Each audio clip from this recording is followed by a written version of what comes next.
What's good?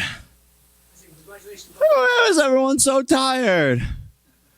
What's good? Can we get some energy here?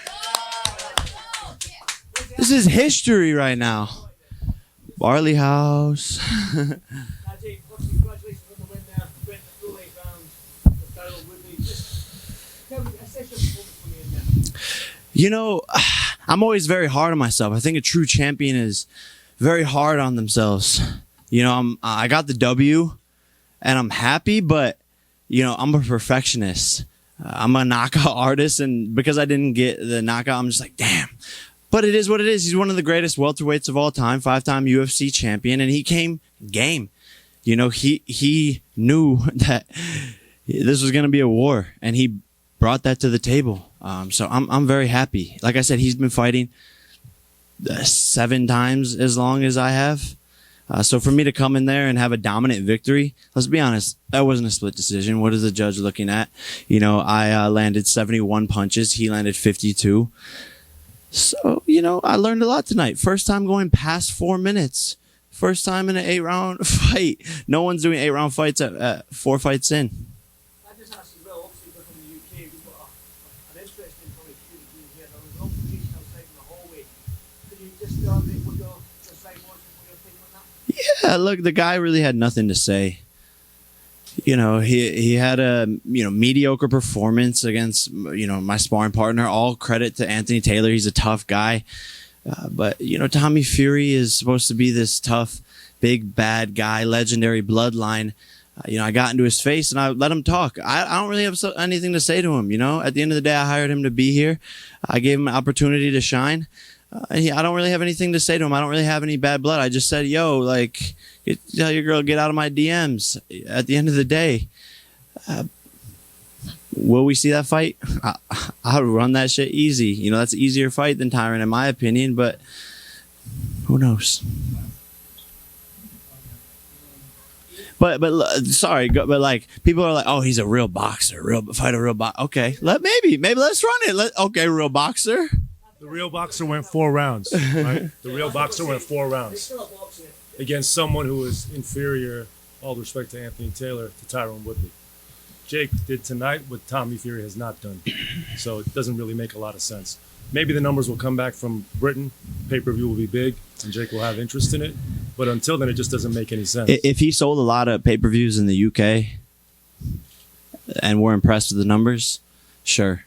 But I put him on this platform, so we'll see what happens.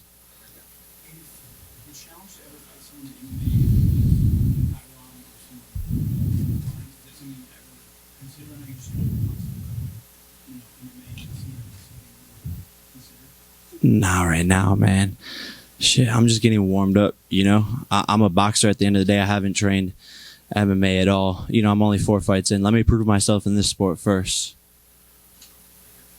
So I understand, like, it takes time. Like, if I look at Floyd Mayweather's record, like, I don't remember his first 10 opponents. So I'm asking you, if your next opponent should be something like Tommy Fury, or would you want to take Woodley on again and then have a more convincing victory until you call out somebody like Tommy? Yeah, look, I mean, no, like you said, no one's doing, as saying this as humbly as possible, no one's doing this big of fights, 4 fights in boxing history ever. No one watched Floyd's 4th fight. Canelo fought a guy who was 0-0 in his 10th fight. I'm taking on world champions, 5-time UFC champion in my 4th fight, selling out arenas in my hometown. You know, if Tyron Woodley gets the tattoo, he better get it fast, because otherwise we're going to book a different opponent. I told him if he wants to get the tattoo, put it on his Instagram. Permanent tattoo. Permanent tattoo. Then maybe we'll talk about it. But to be honest, I won convincingly. You know, we're going to go back to the drawing board. But I think I proved a lot tonight and proved a lot of people wrong.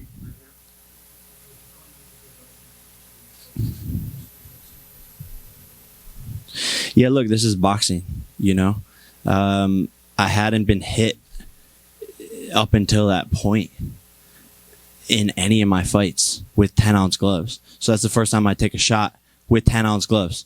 I repeat, that is the first time I took a real shot with 10-ounce gloves in 4 fights. I ate it, It was a good shot. This is boxing. If you're a mechanic, you're going to get dirty. But I proved I have a chin, boom, get hit, come right back. Okay, cool. You got that round with that shot. No problem. I learned from it. I made adjustments, and he didn't land it again for the next 3 rounds. So it is what it is, I like that. I noticed you kind of saw him as well and planted some body shots. You could make sure to done that more. Look, like I said, I'm very hard on myself. I fought a good fight. I won convincingly. I was landing to the body a lot. Coming into it, something in my legs was a little off even before the fight started. So most of my other fights, I felt amazing, like a rocket ship about to go off. This fight, I was just like a little slow. I think maybe we had too long of a camp. I think I've been doing this back to back to back to back to back. 4 fights, 18 months. Most pros aren't even that active. So, I could have done better always. There's always room for improvement in this sport, no matter who you are. And I want to be a champion, a world champion. So I got to go back, watch the footage, study, get better. Why no stoop? Real quick, I noticed you were standing into why no stoop? In sparring, we don't sit down. So in the fight, why sit down? And I wasn't that tired, But like I said, my legs didn't feel as powerful. But I wasn't tired. I could have went 2, 3 more rounds, 4 more rounds, whatever. It is what it is. Obviously, you wanted the knockout. But is there any part of you that's actually happy you went 8 rounds? You got hit, you had to show that it was adversity, had to show your gas tank. Is there any part of you that's actually happy in a weird way that it played out? For sure, dude. For sure. This is better preparation for future fights against tougher opponents.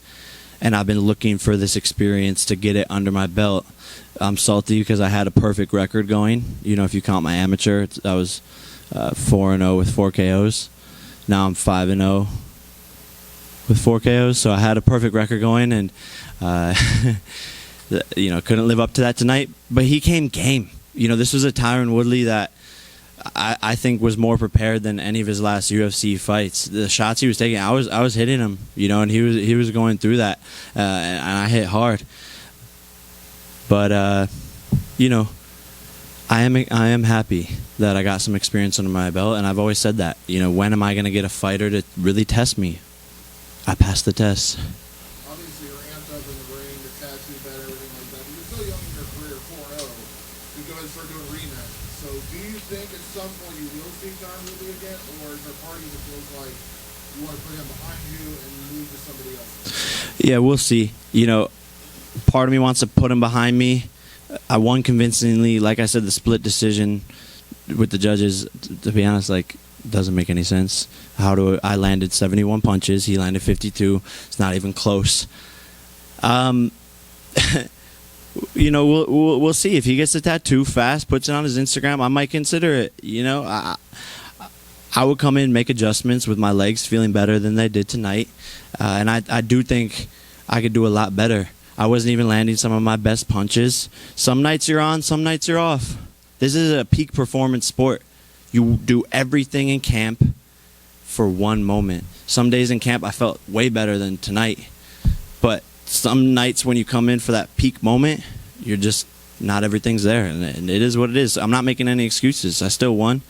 I still did good, but I know I can do better.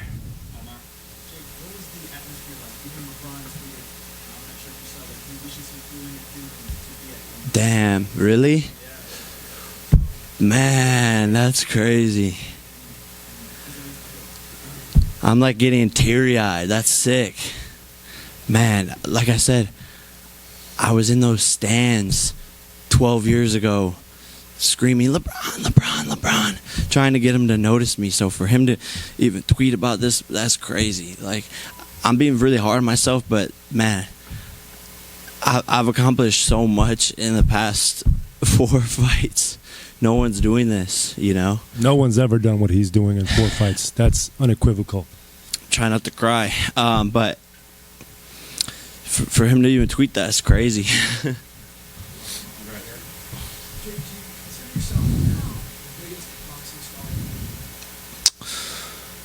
I don't consider myself anything. I consider myself a chotch. Nah, maybe. I think I'm one of the faces of boxing, just because I'm doing it differently. There's room for everyone to eat, though. I don't want to take everything. I don't want to. This is a sport where there's hundreds of amazing fighters, and all I want to do is bring more eyeballs from a different audience. Everyone here saw the crowd tonight. This wasn't your typical boxing audience. This was kids that were rowdy, lit, holding up signs saying, subscribe to my YouTube channel. This is a completely different audience, and that's what I want to bring to boxing. So I'm going to bring that over. They'll become fans of boxing and love all the other fighters. But I'm certainly, one of the top 3 biggest draws for sure. Top 3, top 5. I don't know. Like, let's look at the numbers. Before the fight, you used gloves. Prior to the 8th round, you actually extended the glove to do that. Why the difference? He earned my respect. He was game, you know. He was bringing the fight. And at the end of the day, you know, it's 2 men going in there risking their lives. So after all the shit talk is done, you know, I'm cool with showing respect. But this is a crazy business. Like I said, we're risking our lives in there, and so he earned my respect. I'm gonna touch his glove after. I even told him after. I said, good fight. And I said, look, bro, a lot of tension, a lot of build up, a lot of back and forth between our teams, but I respect you, and no hard feelings. Congratulations on the performance. You've been doing nothing but boxing for 18 months. Tonight in the ring after the fight, you talked about how you need a proper haircut, you need Seriously. After tonight, are you still 100% focused on boxing, or do you think about all the other things that I want you to do? I don't even know, man. I think I'm gonna start with the haircut and the dentist. My teeth are crooked. My nose is crooked from this sport. I've given everything to this sport. I haven't gone on vacation in 3 years. There's a lot for me to do right now. We'll see. You know, I have a beautiful girlfriend who needs some attention. I have a lot of things to figure out. Nikisa and I, we're gonna go back to the drawing board and figure it out. This is my bread and butter right now, though. So we'll see. You know, right now I'm a little tired. That was my first 8-round fight. So I might wake up tomorrow morning and be like, let's fucking go. Sign the next contract. Or I might wake up and be like, damn, I need to go to Turks and Caicos.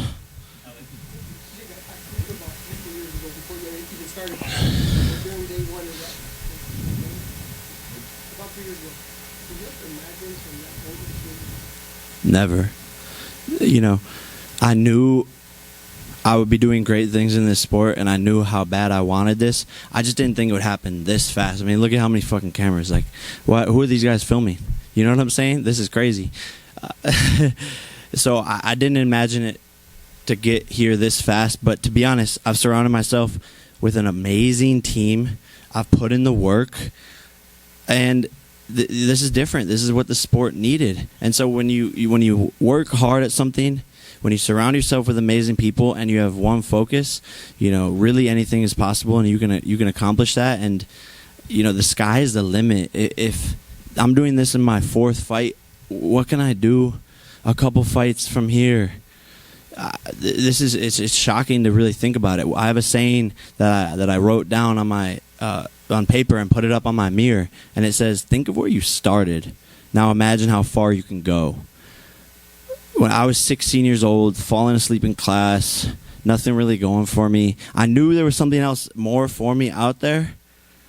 I just didn't know what it was because I couldn't break out of the bubble of living in Ohio. I didn't know. And to think it's only been, 7 years, and I feel like I could retire and be happy, but I also at the same time feel like I'm just getting started. Hey, let's go. Thank you. First time ever. Future of boxing.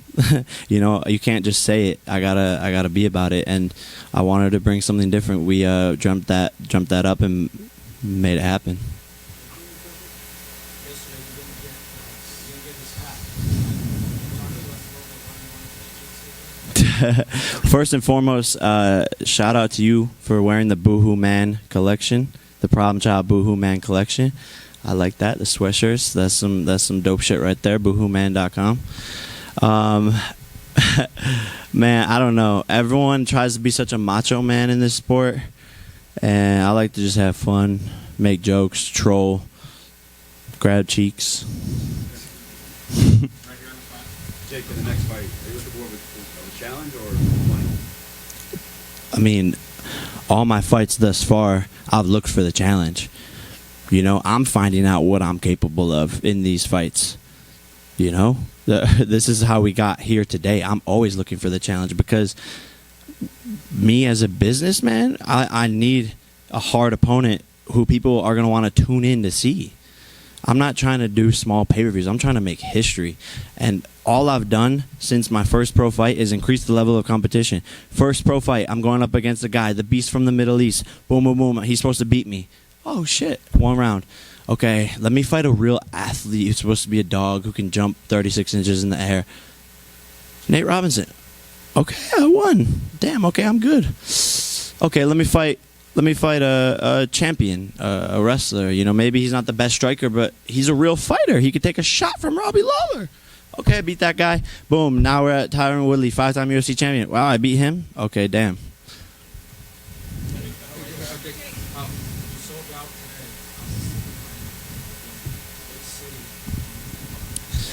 Honestly, I was thinking about this. Like, I'm probably gonna bring the fight back here, bro. This was dope. This was a dream come true, and you saw the audience and the gate we did today was crazy. You know, we got some stats, but the live gate was bigger than Conor McGregor's headlining event of the UFC in his hometown, Dublin, Ireland. So I sold more tickets than Conor McGregor did with the whole backing of the UFC in my 4th fight ever. We did more revenue. So might as well just bring it back here, and the crowd was lit. Everything was dope about this fight week. And the crowd was there from 7 p.m., which is very, very rare for boxing, right? Yeah, I was noticing that too. Like, the stadium was full since the first pay-per-view fight. That's unheard of. These kids were excited, and I have people thanking me, the head of the commission here, like, giving me a hug afterwards, like, almost teary-eyed, like, thank you for bringing this fight to Ohio. You're awesome. That's sick. I love when people show respect. I've done fights everywhere else, and they're just like, next. Conor McGregor actually just tweeted salivating, referring, assuming the timing of it, just is that some sort of something you still really want to aim towards? For sure. We're on the path to a lot bigger fights. I'm salivating too because I'm just getting warmed up. Conor McGregor has a lot more to focus on besides me right now. I'm 5 wins in a row. He's 1-3 in the past 4 years. So guy needs to get off of his little vodka or whatever the fuck his brand is and sober up and start to get back in the fucking gym, and then we can fucking fight. But to be honest, no way he hits harder than Woodley. He doesn't weigh as much as Woodley. He's shorter than Woodley. I said it before the fight. I think Woodley's a harder fight than him, especially on the weight where he's going. Conor's going down. I'm going up. Woodley came in game. We'll see. Two more guys go celebrate with his family. Congratulations. If you want to respond, maybe you for 3 hours these guys will stop. I know you made news about him. I just want to see if you want to. When you read me the tweet, I read it like, these guys bro suck. Again, another loser talking up. Of course he wants a payday. I'm the money fighter, one of the money fighters now in boxing. The guy's got a chin, but he doesn't land punches, right? So, that fight's there. No problem. Thank you for the attention. Thank you for watching me. I appreciate it, fanboy.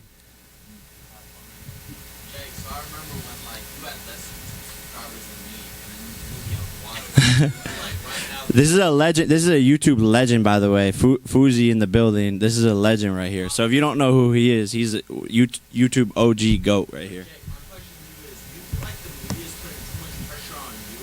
Like, look what you have to do. Like, you just went 8 rounds with Tyron Woodley, and nobody thought, like, voting beforehand, I don't care what anybody says, all the votes were against you. Everyone thought you were losing or getting knocked out, but you're still here today talking after a no lead. You feel like the media's putting too much pressure on you to perform over what you're capable of doing too early on? I think the media and the fans or haters are definitely holding me to a very high standard because because I have a loud mouth, so like almost rightfully so. But I like that. That's what makes me better. That's what makes these fights bigger. And by the way, not only did I live up to the occasion, I won the occasion.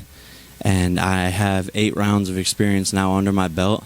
I learned I can take a big ass shot from a guy who's knocked out all you guys in the UFC. So let's go, baby. Like, I love it. Keep on doubting me, all of you, whoever it is. I know there's a lot of supporters in this fucking room, but whoever it is, everyone said leading up to the fight, Tyron Woodley's in Jake's head. Tyron Woodley's in Jake's head. Get the fuck out of here. I'm made of steel. From toe to head to brain, everything. So I'm just getting warmed up and, you know, keep doubting me. You'll see. Congratulations, Jake. Very good. Thank you, guys. Thank you.